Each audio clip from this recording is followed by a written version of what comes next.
It's probably not a serious injury, right? Don't bother calling me for something like that." Despite hearing that his daughter, Catherine, was urgently transported to the hospital due to a car accident, John prioritized his work. When I told him she had to be admitted, he said he couldn't return from his business trip. Feeling I had no other choice, I headed to Catherine's hospital room, but overheard a shocking statement from the room next door. "Is the baby okay?" Peeking into the room where the voice came from, I saw John holding a woman's hand with a worried look on his face. Realizing the situation, I decided to take revenge on my husband. "My name is Molly. I live with my husband, Steve, and our daughter, Amy. While I work a corporate job, I primarily work from home due to the emphasis on remote work. Steve works a regular 9-5 job. Lately, he seems to be swamped with work, often staying late or working on weekends. What's more, he's started going on business trips, which he never did before. Amy misses spending time with him. When I mention how lonely she feels, Steve, for some reason, gets defensive. You're just pretending to work while having fun, unlike me.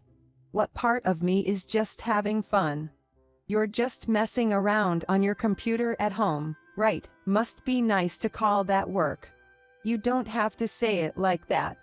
I work outside, you know. I'm nothing like you." That's what he told me. Ever since my husband's work got busier, I feel like his temper has become short. He wasn't one to get mad over small things before, but he's become quick-tempered lately.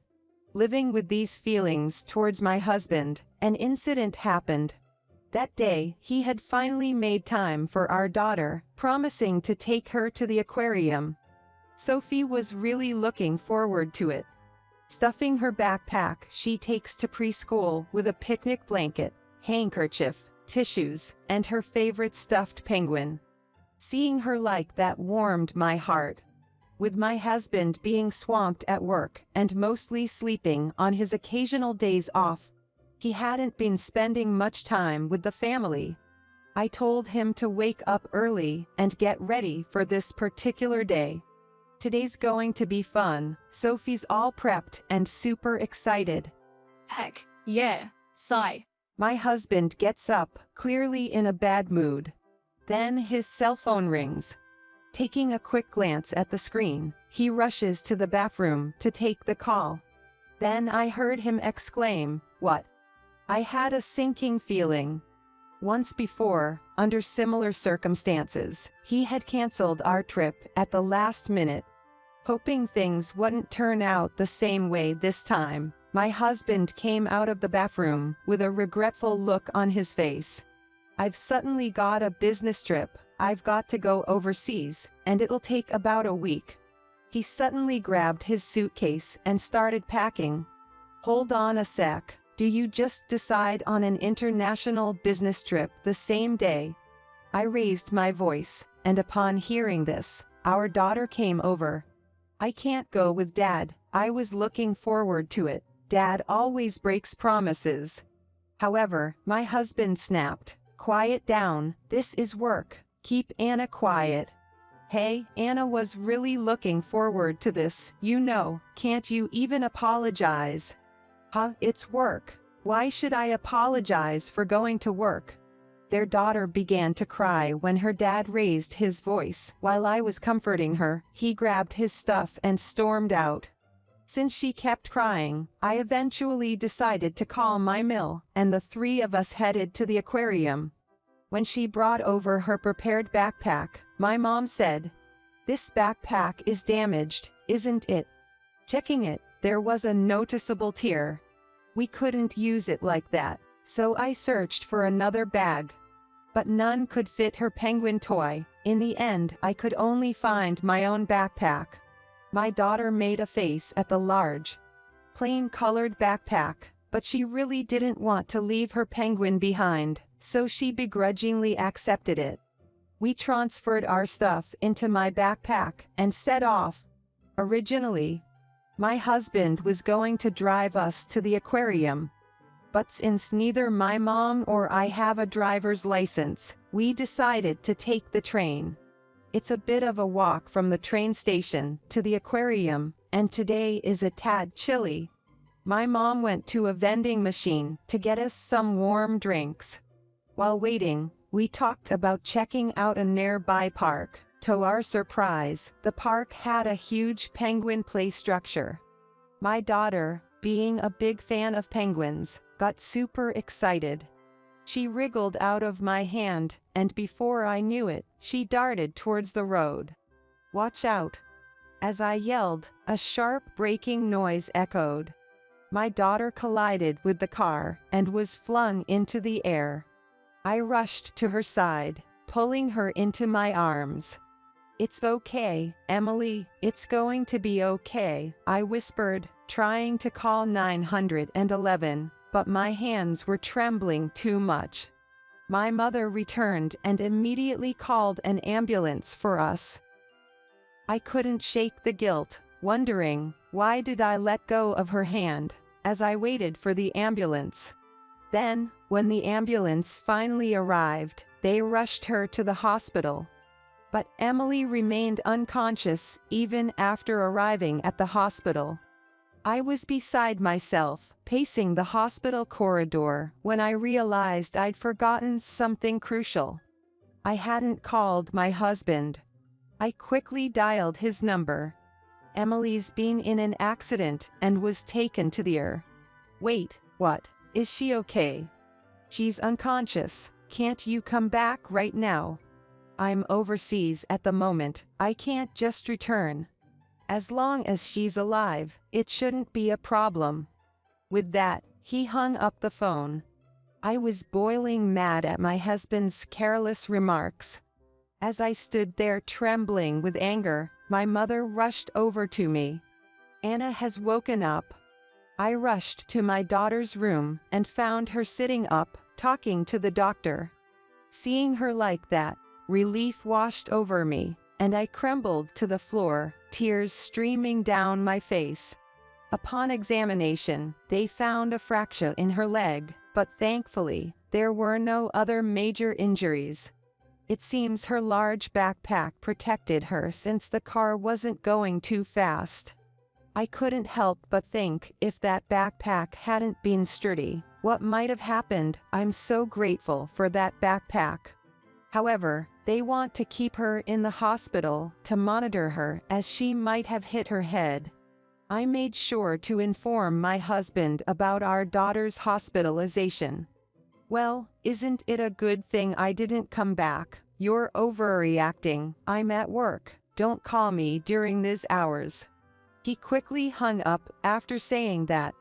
I felt anger bubbling up again due to his attitude, but then I heard a familiar voice from the neighboring room. Peeking into the room, my suspicion was confirmed. There was my husband, looking concerned, holding the hand of a woman I didn't recognize, lying in bed. He was supposed to be on a business trip abroad, so why is he in this hospital? And who on earth is that woman? My mind was swirling with confusion. As I stood there lost in thought, my husband made a shocking statement. I was taken aback by his words and collapsed to my knees. But I quickly got up, noted down the room's name on my phone, and returned to my daughter's room. I told my mom, who was accompanying me, that I was going to get my daughter's insurance card and left the hospital. Then, to confirm if my husband's business trip was a lie, I called his office. They told me he had taken a week of paid leave. Moreover, he apparently used our daughter's illness as an excuse. The next day, since my daughter was found to be fine, she was granted discharge. Instead of heading home, I took her to my parents' house. I asked my mom to look after her, and once again headed to the hospital. When I went to the room where I had heard my husband's voice the previous day, the woman's name was no longer there. Asking a nurse about the woman's whereabouts, I was told she was in the maternity ward. Truthfully, I had suspected she might be there. After all, I had overheard my husband asking, "Is the baby in the belly all right?" Baby in the belly surely meant what I thought it did. I headed to the maternity ward, and amidst the line of rooms, I spotted the name of the woman my husband had been seeing. Peeking inside, there he was. It seemed the child had already been born. "She looks just like you, so cute. He'll probably grow up to be handsome like Jake. I'm truly happy. I really want my son to play soccer." Hearing just this conversation, no one would suspect he betrayed his family to be here. They look like a happy family. Listening to my husband's conversation with that woman, I was reminded of when our daughter was born. I think he said something like, "She looks just like Emily, so cute." But that husband from back then is gone now. He's a traitor who cheated, fathered another child, and then abandoned our injured, unconscious daughter. He chose that woman over his own family. I vowed revenge on such a husband. 5 days later, after making all the preparations, I headed to the hospital again. There, in front of the newborn room, I saw my husband looking through the glass, smiling happily at the baby. The face of a father in pure bliss. "He looks just like me, such a cute boy, my long-awaited son. I'm finally a dad." He rejoiced. I quietly approached him and said, "What a lovely baby, congratulations." As my husband turned to thank the voice, he realized it was me and almost toppled over in surprise. "No, this is a colleague's baby from work, not mine." He desperately tried to explain himself to me. A passing nurse looked our way, her eyes wide in surprise. I mean, it's my baby, but not like it's mine." He began to stammer out an excuse to the nurse. But with me present, his justifications were far from convincing. I quickly ushered my flustered husband into a private room. Once it was just the two of us, he immediately started his explanation. "That baby belongs to a coworker. His wife just gave birth. So I rushed back here." "You're so kind, coming to visit when your coworker's wife has a baby." He mentioned his wife had taken a fall. That's why I was concerned. The coworker is on an overseas business trip, and work was hectic, so I was the only one who could come. "I see, that must have been tough on you." Hearing my words, my husband, thinking I understood, replied with a smile, "Exactly, it was so tough." "Why are you laughing?" My cold and sudden dismissal made his smile waver. "What?" "I meant, thinking up excuses must have been hard for you. So, you're suggesting we raise your coworker's wife's child together?" Why would you think that?" He was clearly becoming flustered. "When Anna was rushed to the hospital, I was in the room next door, when your betrayed daughter was admitted." I confronted him with growing intensity, and he began making excuses. "I was deceived by that woman. It wasn't my choice." Even now, my husband was trying to dodge the truth. He kept mumbling excuses while looking down, but I couldn't help but smirk. After all, his mistress was standing right behind him. "Who did you say deceived you?" Eek. When the mistress called out to my husband, he let out a small scream and tumbled off his chair. The reason she was here was because on the day my daughter was discharged from the hospital, I greeted her when my husband left his seat. She had no idea he was married, nor that our daughter had been through so much. She tearfully apologized to me. "I'm so sorry. I'm a mother now, so I understand how it feels to see your child betrayed like that. And now, I guess I'm being betrayed by that man too, huh?" She was livid. Traitor. She coldly said to my husband and continued berating him. You told me you couldn't marry because your dad back home had a health scare, and I might need to help take care of him soon, right? So, the real reason is because you're already married. As she laid into him. For some reason, my husband brazenly retorted, Yay, so, I never planned on divorcing my wife, that's why I didn't marry you. He laughingly spoke and then turned to me, grinning smugly, as if to say, See, I told her. The mistress shot him a deadly glare. Don't mess with me, a jerk like you.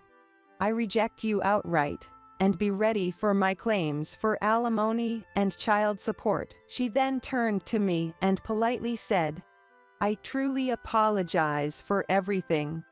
I'm set to be discharged tomorrow. Can we talk once I'm out? I replied, I understand. She then glared at my husband again, warning, My brother's going to have a word with you. Be prepared. She then stormed off. My husband started shivering uncontrollably. Her brother, he just got out of prison not too long ago. Help me out here. At this rate, they're gonna dump me in the ocean while I'm still breathing. Oh, that sounds tough. Don't talk like it's none of your business. This is what they call you reap what you sow. You cold-hearted man. My husband shot me a glare. Who's the real heartless one here? You betrayed our daughter, and you betrayed me. I want a divorce. Expect to pay alimony and child support. Saying this, I handed him the already filled-out divorce papers. Come on, thinking of Emily, isn't it better if we don't divorce? Emily adores me, you know.